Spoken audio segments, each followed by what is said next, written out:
Buenos días, hermanos. Dios los bendiga. Gracias a Dios que nos permite estar aquí un día más.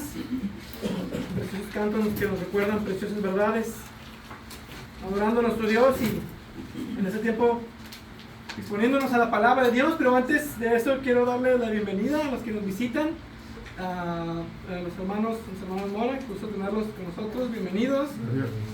La hermana de nuestro hermano Raimundo, Luz Elena. Y es Saúl Valdés. Saúl Cepeda. Bienvenido. Bienvenido. No se nos escapa nadie más, ¿verdad? Todos somos de casa. Gracias a Dios. Nosotros que estamos aquí reunidos. Vamos a ser expuestos a la predicación de su palabra y continuando con nuestras exposiciones en el libro de Romanos. Les voy a pedir que me acompañen a Romanos capítulo 5. La ocasión anterior comenzamos este capítulo. Vamos a estar leyendo Romanos capítulo 5, versículos del 5 al 8.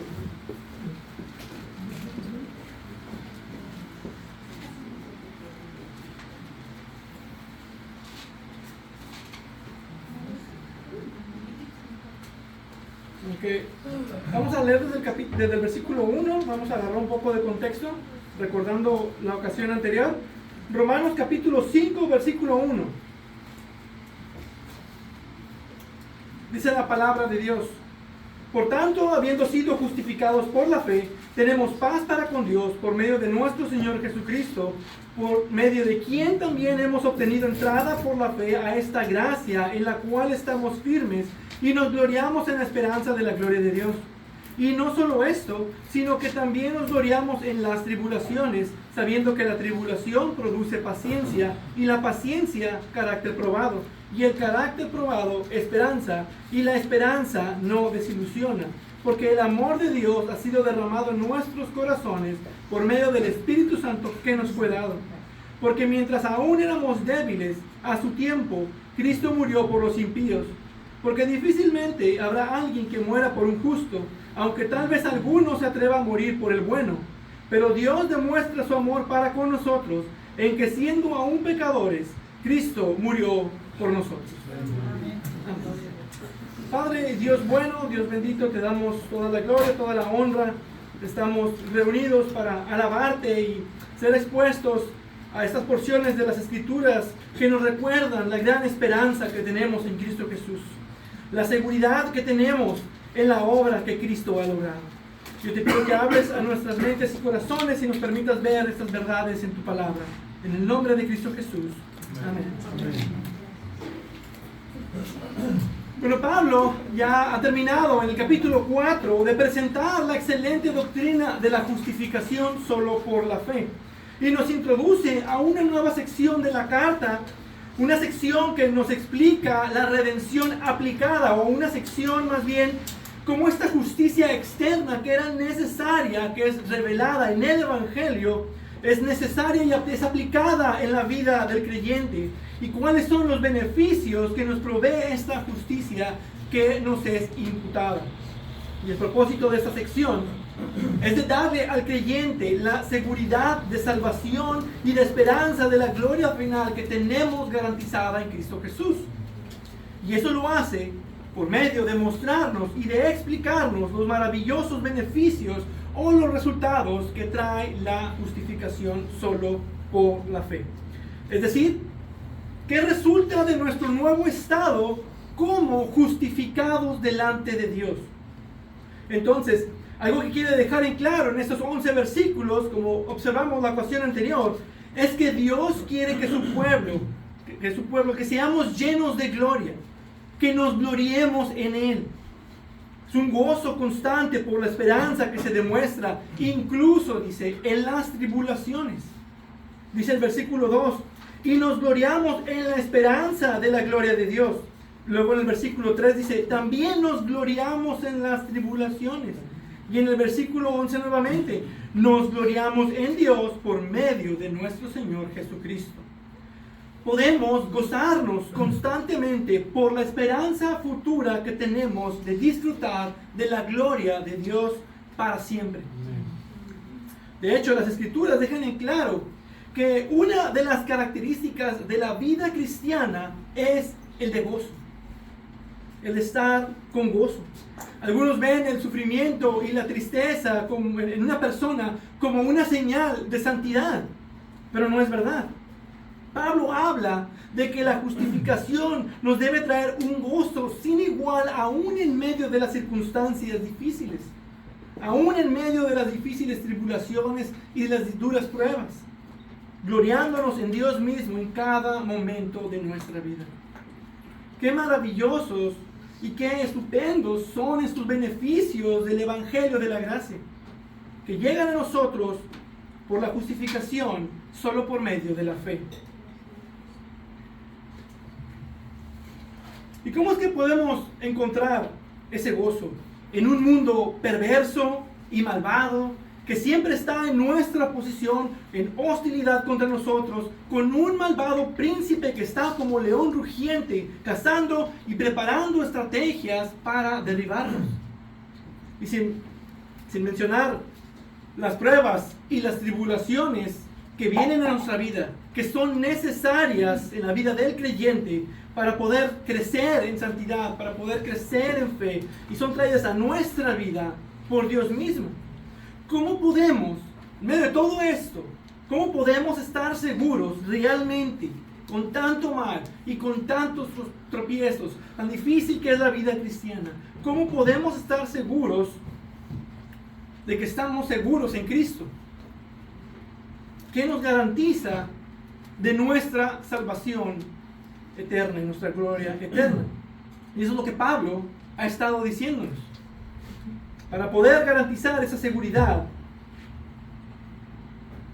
Pablo nos lista una serie de resultados de la justificación, que son beneficios que se obtienen simplemente por ser declarados justos delante del trono celestial de Dios, en base, como hemos visto anteriormente, en base a la justicia que Cristo obtuvo para nosotros. Y observamos la ocasión pasada 4 importantes resultados. La primera es que ahora tenemos paz para con Dios. Él ya no es nuestro enemigo y nosotros ya no somos su enemigo. Antes estábamos en una guerra contra Dios, y por la justificación todas las hostilidades han cesado.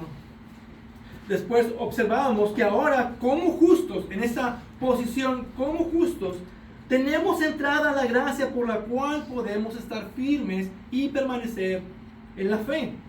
Una gracia que está accesible para nosotros por el acceso que Cristo consiguió para nosotros ante el trono de la gracia para la ayuda oportuna.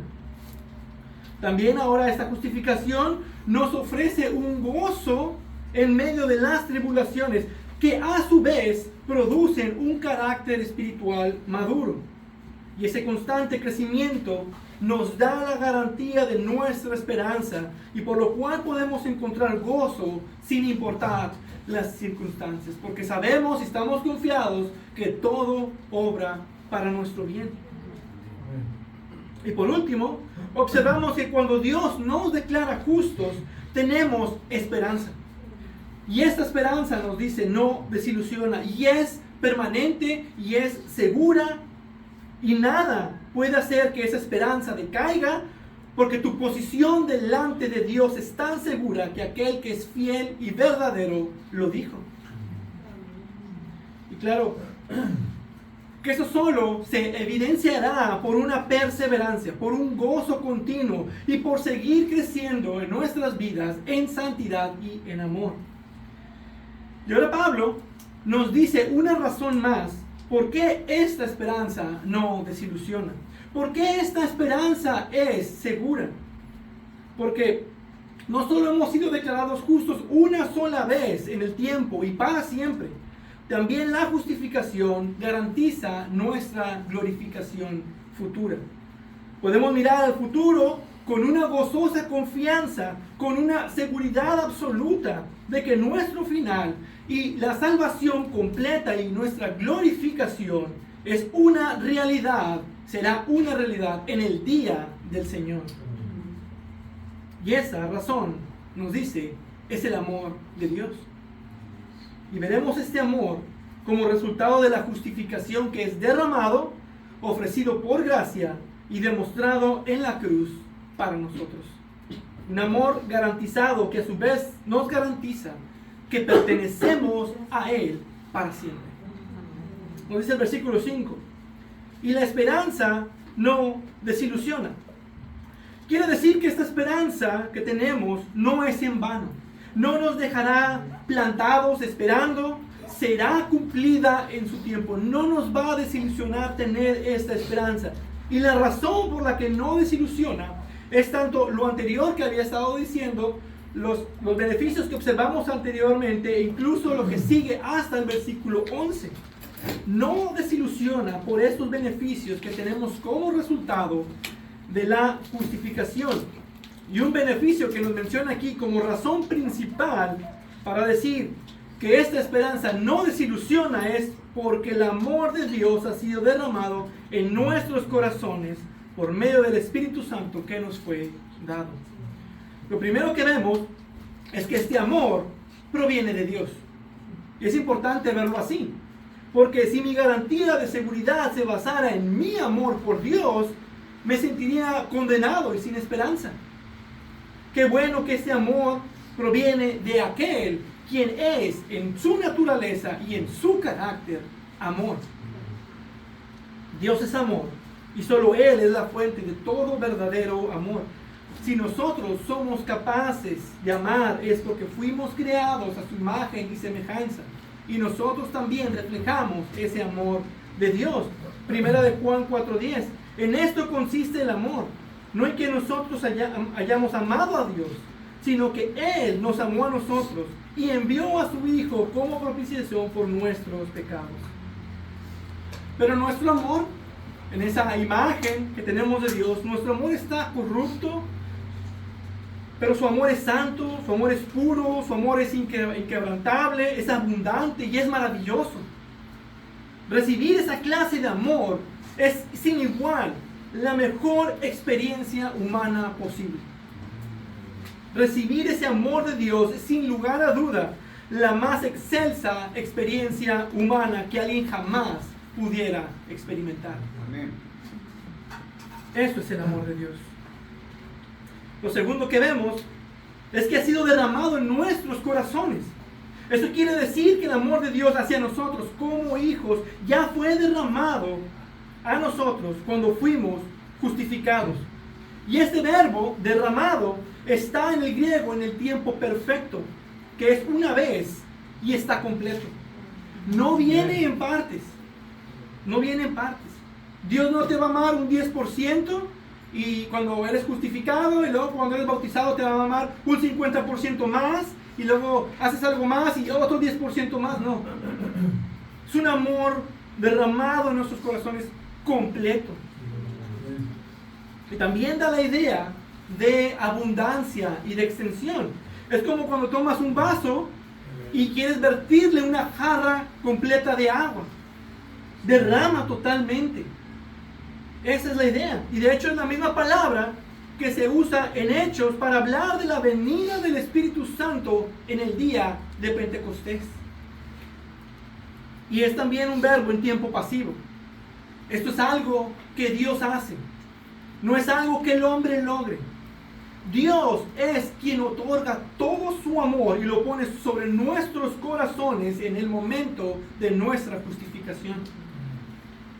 Y es derramado, dice, en nuestros corazones. Es decir, dentro de nosotros. Porque tenemos que entender lo que dicen las Escrituras con respecto a nuestro corazón. Nuestro corazón es la esencia de quienes somos. Nuestra voluntad, nuestros deseos, el centro de control de nuestro ser. Eso es el corazón. Ahí es donde es derramado el amor de Dios. El amor de Dios ahora está influenciando nuestras decisiones, nuestra voluntad, nuestro diario vivir. Y en 1 de Juan 4:7, Juan habla de cómo se ve esta realidad. Amados, amémonos unos a otros, porque el amor es de Dios, y todo el que ama es nacido de Dios y conoce a Dios. Si el amor de Dios ha sido derramado en tu corazón, vas a amar a tus hermanos vas a amar a tus hermanos en la fe. vas a mostrar ese amor que ya ha sido completamente derramado.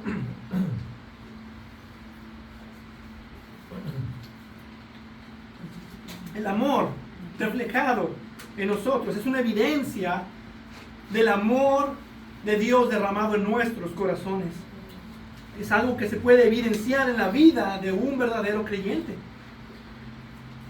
Lo tercero que vemos aquí es que quien hace la obra es el Espíritu Santo que nos fue dado.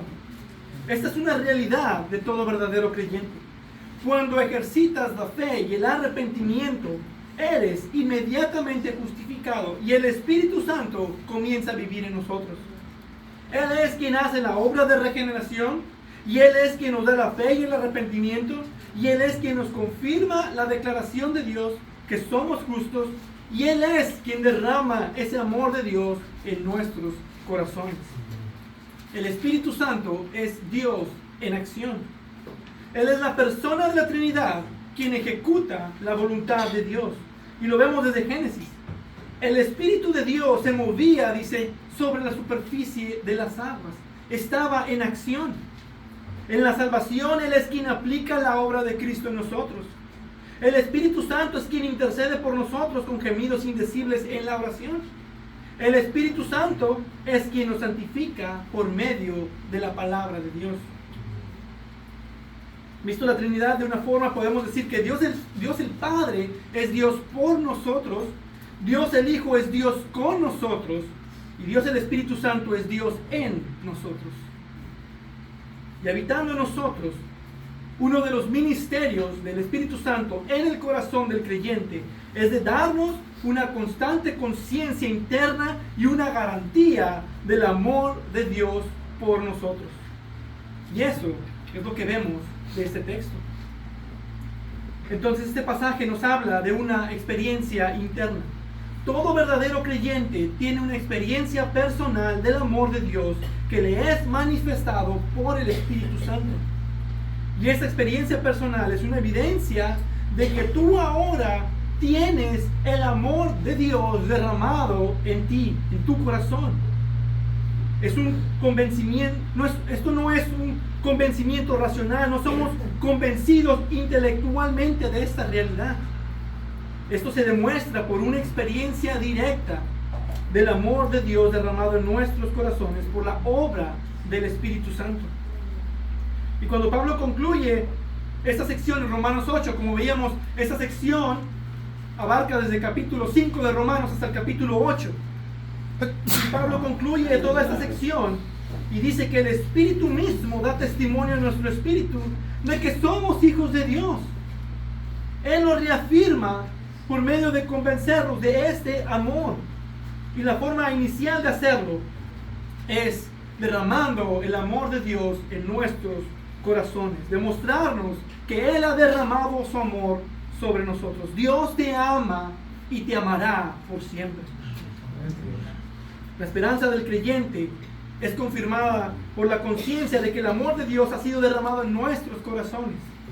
Así como el Espíritu Santo ya fue derramado en nosotros, también el amor de Dios es derramado en nosotros.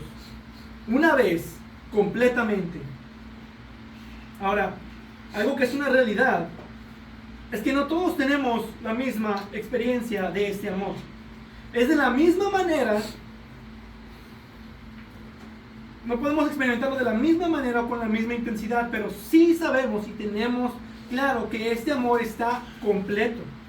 El amor de Dios es derramado completo en nosotros, pero a veces estamos cegados por nuestro propio pecado o por nuestra falta de comunión con Dios. Y entonces perdemos de vista que realmente este amor ahí está y está accesible a nosotros. Esa es la realidad de esto. El amor de Dios ya fue derramado completamente. Dios va manifestando su amor cada vez más en nuestra vida. Sin embargo, no es que el amor de Dios venga en partes, es que nosotros no lo vemos completamente. Mientras más somos santificados, más podremos apreciar y ver ese amor que ya ha sido derramado en nosotros. Y para aclarar algo, no quiere decir que si tú no sientes en algún punto de tu vida, que si tú no sientes el amor de Dios, es que no tienes el amor de Dios. El amor de Dios que es derramado completamente no depende de tus emociones o de tus sentimientos, depende total y únicamente de la obra de Cristo y del Espíritu Santo en nosotros. La experiencia o el conocimiento de ese amor sí depende de tu caminar y de tu relación con el Señor, sí depende de esos sentimientos. Ahí es donde está la diferencia. El amor de Dios ahí está. Y el cómo camines con el Señor es cómo vas a ir viendo ese amor en tu vida. Entonces habrá momentos en tu vida en los que no sientas ese amor. Sin embargo, la realidad y algo que debes tener muy en claro en esos momentos es que el amor de Dios ahí está. No lo puedes perder. Y por esto es tan importante ser expuestos constantemente a la predicación bíblica de la palabra. Y ser exhortados y ser recordados que Dios nos ha amado en Cristo Jesús. Entonces vemos que Dios, el Espíritu Santo, habitando en nosotros, derrama abundantemente el amor inagotable de Dios por nosotros, que nos da una experiencia interna y personal como una evidencia de que hemos sido justificados solo por la fe y tenemos una esperanza segura que no desilusiona. Versículo 6. Porque mientras aún éramos débiles, a su tiempo Cristo murió por los impíos. Lo que podemos notar de este pasaje es que este amor es totalmente inmerecido. Es un amor ofrecido a quienes no merecen ese amor. Simplemente observamos cómo Pablo se refiere a nosotros en este pasaje. Aquellos quienes marca Pablo son los objetos del amor de Dios, son aquellos que han sido justificados por la fe, pero antes de eso dice que éramos débiles e impíos en el versículo 6. Dice que éramos pecadores en el versículo 8. Y dice que éramos enemigos de Dios en el versículo 10. Y aquí la palabra para débiles es de una incapacidad espiritual. Es decir, que no teníamos lo necesario para salvarnos. No teníamos las fuerzas o la capacidad para salvarnos, ni la santidad necesaria para salvarnos. Además de eso, dice que éramos transgresores de la ley, la cual nos condena, y todavía más, dice, odiábamos a Dios y lo teníamos como nuestro enemigo. Estábamos, por consecuencia, bajo la ira de Dios. ¿Por qué razón Dios nos va a salvar? ¿Qué motivo tiene Dios para hacer algo por nosotros? Y nos enseñan las Escrituras que es para su propia gloria y por amor de quién es Él. Salmos 23:3. Él restaura mi alma, me guía por senderos de justicia, por amor de su nombre. Salmos 25:11. Oh Señor, por amor de tu nombre, perdona mi iniquidad, porque es grande. Salmo 79:9. Ayúdanos, oh Dios de nuestra salvación, por la gloria de tu nombre. Líbranos y perdona nuestros pecados, por amor de tu nombre. Salmo 106:8. No obstante, lo salvó por amor de su nombre, para manifestar su poder. Y podemos seguir viendo versículos y viendo versículos. Dios nos salva inmerecidamente por amor de sí mismo y para su gloria. A pesar de ser débiles, a pesar de ser impíos, pecadores y enemigos de Dios, Él mostró favor, un favor que no merecíamos al salvarnos. Es por gracia.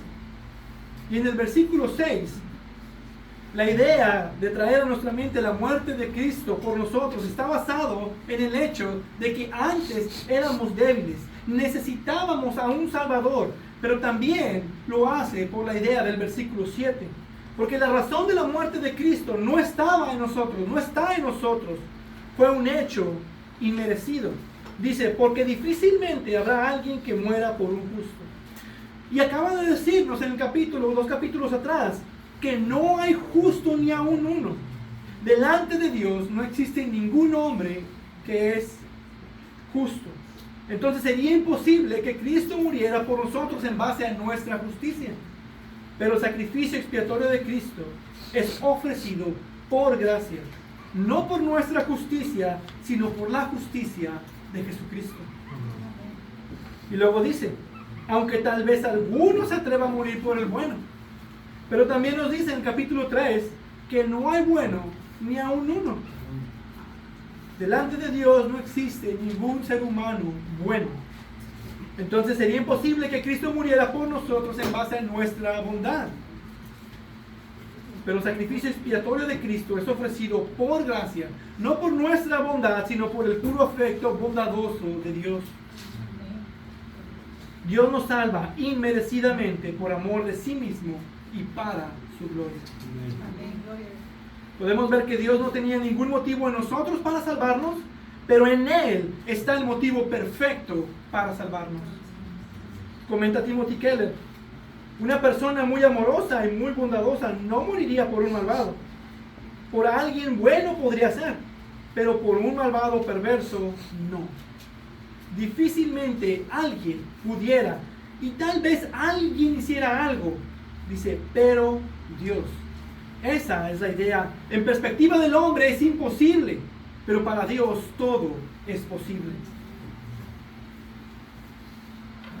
En su sublime y su maravillosa gracia, a pesar de ser pecadores, Él ha mostrado su amor para con nosotros, enviando a su Hijo a morir en nuestro lugar. Nos ha justificado y por lo tanto nos ha dado su amor, dice, conforme a la buena intención de su voluntad, para alabanza de la gloria de su gracia, que gratuitamente ha impartido sobre nosotros en el amado. Eso es lo que nos dice Efesios 1. Observen las palabras similares de Pablo en Efesios 2, 4 al 5.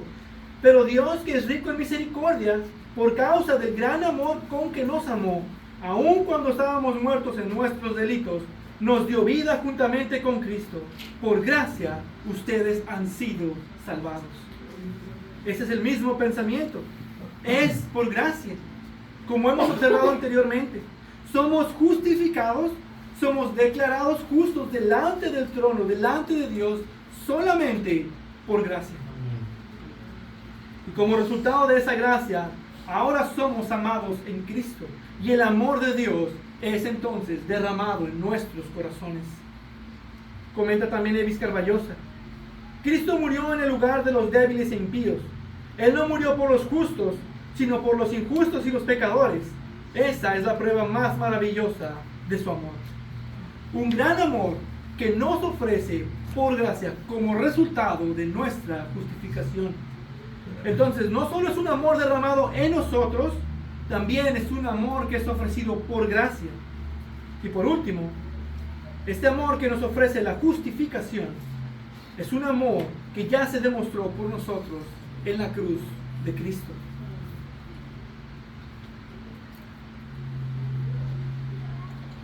Y aquí la idea del versículo 6 va junto con el versículo, todo hasta el versículo 8. Aunque podemos ver que es una salvación por gracia, el énfasis de Pablo en el pasaje es precisamente la razón por la que Cristo murió por nosotros. Era para demostrar su amor públicamente por nosotros, a pesar de ser pecadores. Versículo 8. Pero Dios demuestra su amor para con nosotros en que, siendo aún pecadores, Cristo murió por nosotros. La palabra pero conecta con la idea del versículo 7, que Dios no tenía ninguna obligación para salvarnos, sin embargo, por su gracia, un favor inmerecido, Él nos salvó. Y dice, porque difícilmente habrá alguien que muera por un justo, aunque tal vez alguno se atreva a morir por el bueno, pero Dios demuestra su amor. Es a pesar de nosotros y de nuestra maldad que Dios demuestra su amor. Entonces podemos saber que Dios nos ama por el hecho histórico de que Cristo murió en la cruz. Históricamente, en un punto en el tiempo de la historia de la redención, Cristo vino. Cristo fue a la cruz, aun cuando algunos ya estaban muertos en ese tiempo, otros estaban débiles en ese tiempo y nosotros todavía no nacíamos. En ese tiempo de la historia vino Cristo a morir. Y el hecho de que sucedió es evidencia del amor de Dios por nosotros. Primera de Juan 4 dice, en esto se manifestó el amor de Dios en nosotros, en que Dios ha enviado a su Hijo unigénito al mundo para que vivamos por medio de Él. En esto consiste el amor, no en que nosotros hayamos amado a Dios, sino que Él nos amó a nosotros, dice, y envió a su Hijo como propiciación por nuestros pecados. Dios envió a su Hijo Jesucristo en un punto de la historia a encarnarse, a vivir entre nosotros y a ir a la cruz en obediencia al Padre hasta la muerte. Él vino y murió como nuestra propiciación. Dios manifestó su amor en la persona de Jesucristo por el simple hecho de que está muriendo no por justos, sino por injustos. No por los sanos, sino por los enfermos. Y eso es lo grandioso de la cruz de Cristo. Porque en la cruz de Cristo su eterno poder y deidad, sus atributos invisibles son manifestados en la manera más sublime y más gloriosa posible. Aún mucho más esplendor. Vemos los atributos de Dios con mucho más gloria incluso que en la creación. Y estos atributos que se manifestaron en la cruz de Cristo, ya hemos visto su justicia, pero también podemos ver su amor.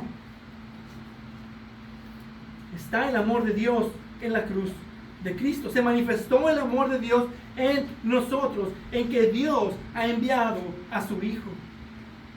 Pero Dios demuestra su amor para con nosotros en que, siendo aún pecadores, Cristo murió por nosotros. Dios muestra su amor por la muerte de Cristo. Ahora, ¿cuál es la razón principal del amor de Dios por nosotros? Verán, aquí hay algo que necesitamos aclarar. Muchos creen que simplemente Dios nos amó. Así dice el texto. Pero Dios demuestra su amor para con nosotros en que, siendo aún pecadores, Dios nos ama a pesar de ser pecadores. Pero hay un problema muy fuerte con esa declaración.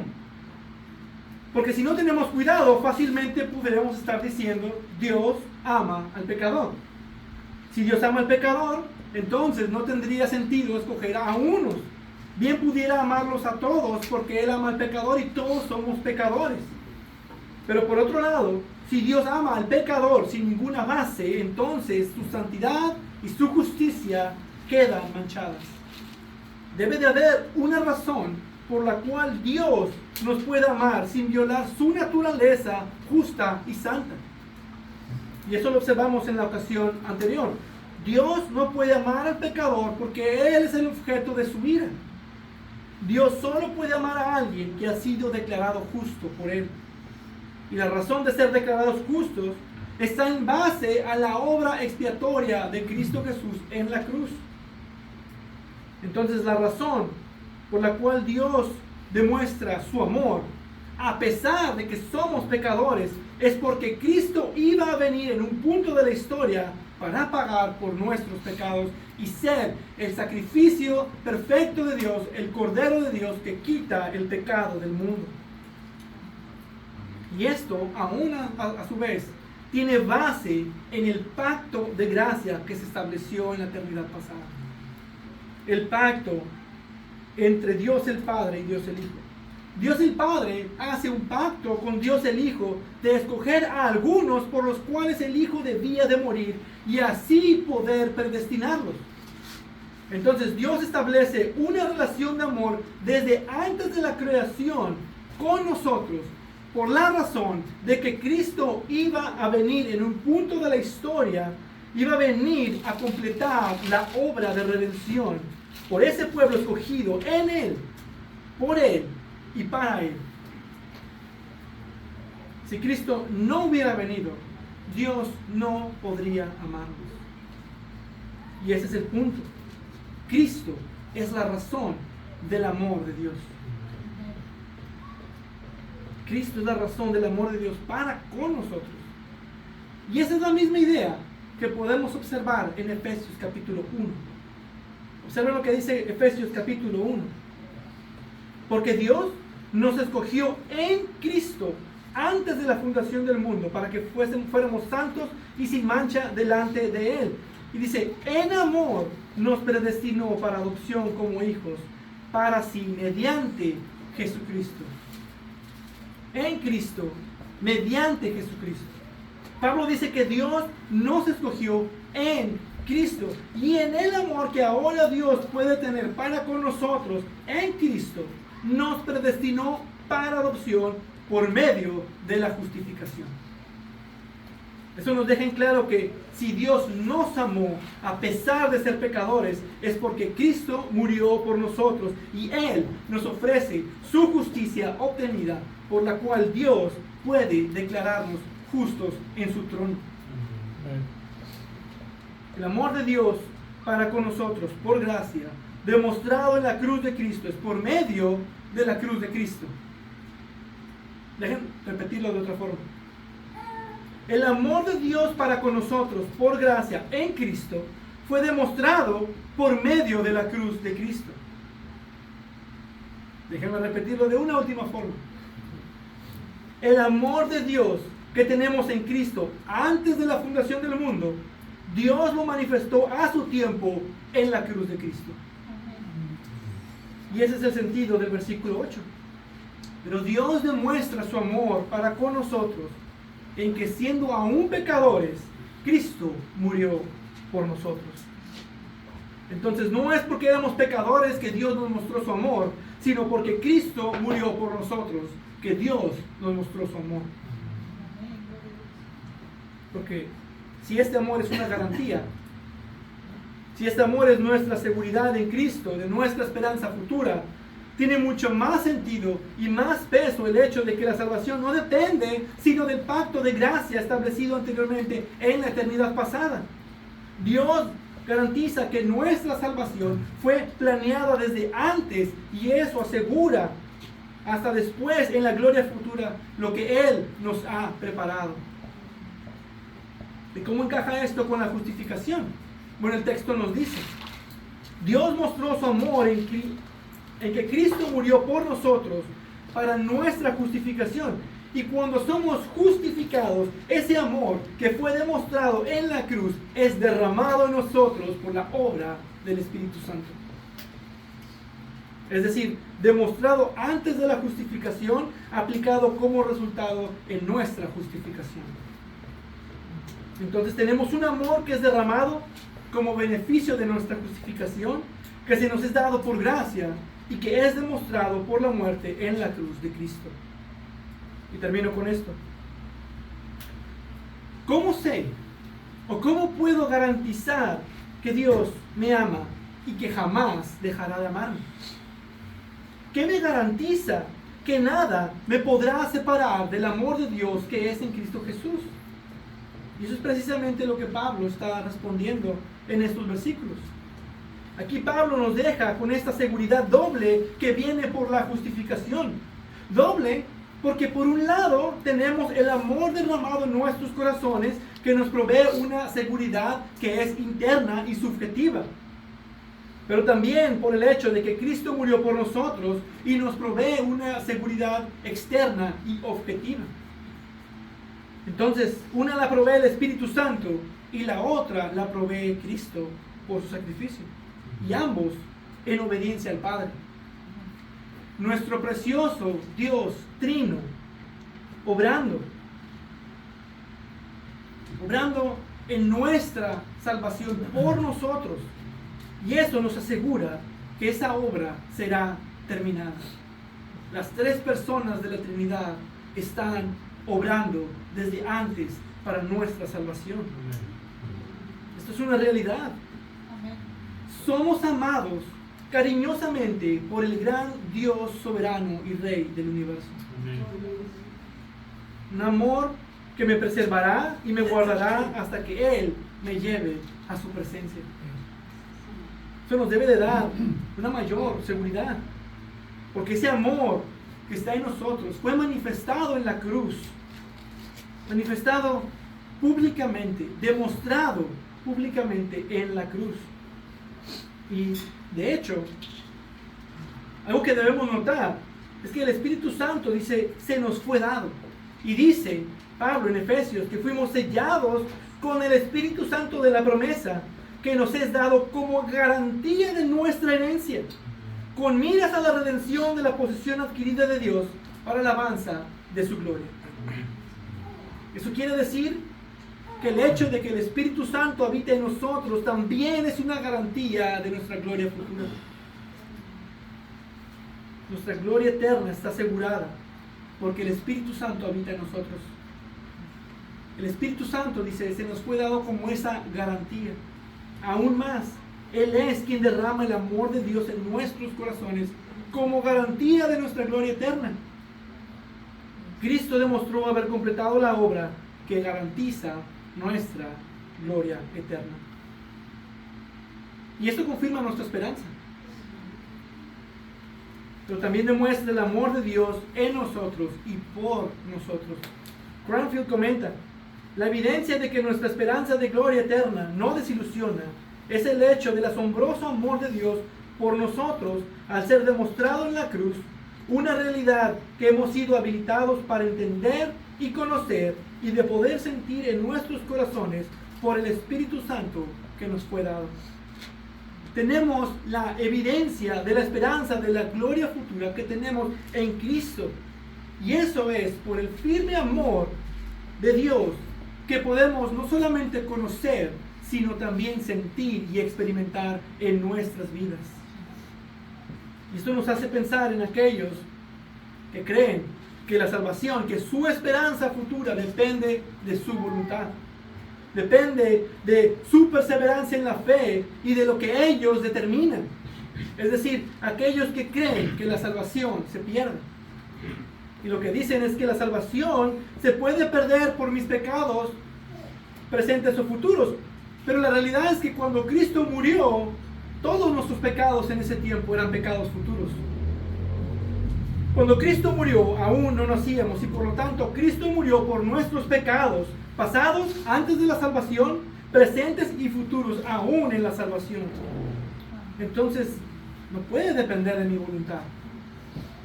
Y bendito Dios, que no depende de uno mismo, sino de la obra de Cristo en la justificación y del Espíritu Santo aplicando esa obra en nuestros corazones. Esa es la base de tu seguridad. Lo que Dios dijo y hace cuando Él te declara justo y no lo que tú crees, dices o haces. Porque habrá momentos que tu fe esté inestable. Habrá momentos en tu vida en que peques. Habrá momentos en tu vida en los que te sientas apartado de Dios, sientas que la gracia de Dios está siendo removida de ti, pero tienes la seguridad que Dios te ama y Él no se apartará de ti. Amén. Si te arrepientes de tu pecado y siempre buscas acercarte a Dios, puedes estar seguro de que a pesar de todas las circunstancias y a pesar de todo el mal que puedas tener en tu vida y a pesar de todo lo que pueda estar pasando, Dios te ama. Amén. Dios te ama. Y ahí vemos qué tan importante es tener una base sólida y bíblica de la doctrina de la justificación solo por la fe. Porque esto evitará que caigas en el error del decisionismo. Que la salvación depende de tu voluntad o que esa salvación se puede mantener por tu fidelidad o por tu amor a Dios. Qué esperanza tan hueca y tan vacía. Una esperanza así es una esperanza sin fundamento. Maldito el hombre que en el hombre confía y hace de la carne su fortaleza y del Señor se aparta su corazón. Jeremías 17:5. No confíes en la razón de tu propio corazón o en las fuerzas de tu propia carne, porque más engañoso que todo es el corazón y sin remedio. ¿Quién lo comprenderá? Sino que gloríate en la esperanza de la gloria de Dios, porque tú ya fuiste justificado. Amén. Tú ya fuiste declarado justo delante del trono de Dios. Y esa declaración no va a cambiar. Y si ya fuiste justificado, tienes la completa certeza de que Dios te ama. Amén. Y eso se va a evidenciar. Si Dios continúa obrando santidad en tu vida, es porque Dios te ama. Si Dios ha obrado para garantizar tu glorificación por medio de las pruebas y las circunstancias, es porque Dios te ama. Y eso nos lleva a la idea de Romanos 8. Todo obra para bien. A pesar de todo lo difícil que pueda ser las pruebas, y las dificultades y las tentaciones, es porque Dios te ama. Tienes una esperanza segura porque Dios te ha declarado justo y Él ha derramado su amor en ti por gracia y te lo ha demostrado internamente por la obra del Espíritu Santo y te lo ha demostrado externamente por la obra de su Hijo Jesucristo como nuestra propiciación. ¿Qué más seguridad necesitas? ¿Qué más seguridad hay? Tienes la absoluta garantía del amor de Dios. Y en ese amor encuentras esperanza. Esperanza dice que no desilusiona. Si estás en Cristo, Dios te amó desde la eternidad pasada, te amó en la cruz de Cristo, te ama en el tiempo cuando somos justificados y te amará por siempre. Mis queridos hermanos, Dios quiere mostrarnos a través de estos beneficios de la justificación y dejarnos plenamente convencidos que jamás nada, ni la muerte, ni la vida, ni ángeles, ni principados, ni lo presente, ni lo porvenir, ni los poderes, ni lo alto, ni lo profundo, ni ninguna otra cosa creada nos podrá separar del amor de Dios que es en Cristo Jesús, Señor nuestro. Amén. Si Dios te amó, ten la seguridad de que Dios te amará por siempre. Qué gran confianza tan segura podemos tener de que nuestra glorificación ya está realizada en la mente de Dios. Ya tenemos una salvación segura, hermanos. Entonces, corramos con paciencia la carrera que tenemos por delante, puestos los ojos en Jesús, el autor y consumador de la fe, quien por el gozo puesto delante de él soportó la cruz, despreciando la vergüenza, y se ha sentado a la diestra del trono de Dios. Pues el amor de Cristo nos apremia, para que los que vivan ya no vivan para sí, sino para aquel que murió y resucitó por ellos. Somos amados en el amado. Vivamos pues como aquellos que han recibido el gran amor de Dios derramado en sus corazones. Amén. Padre, Dios de amor y de toda misericordia, tú eres el Dios de gracia. Tú nos has tomado en cuenta en tu plan de salvación, que a pesar de que éramos pecadores, tú enviaste a tu Hijo a morir por nosotros. Y es en Cristo en el cual podemos recibir ese amor tan excelente, tan maravilloso, que experimentamos inicialmente en un punto particular de nuestras vidas, pero que continuamos experimentando mayormente mientras caminamos, mientras andamos en esta vida de fe, mientras andamos de peregrinos en este desierto, en el desierto de este mundo. Tú vas mostrando tu amor y vas confirmando que tú nos has amado con un amor excelente. Y te damos gracias porque tú nos dejas ver estas verdades para alentarnos a vivir la fe, para alentarnos a permanecer firmes, para alentarnos porque sabemos que tú comenzaste la obra y tú la vas a terminar. Gracias, Padre, por asegurarnos esta gloria eterna que tenemos en Cristo. Amén. Amén.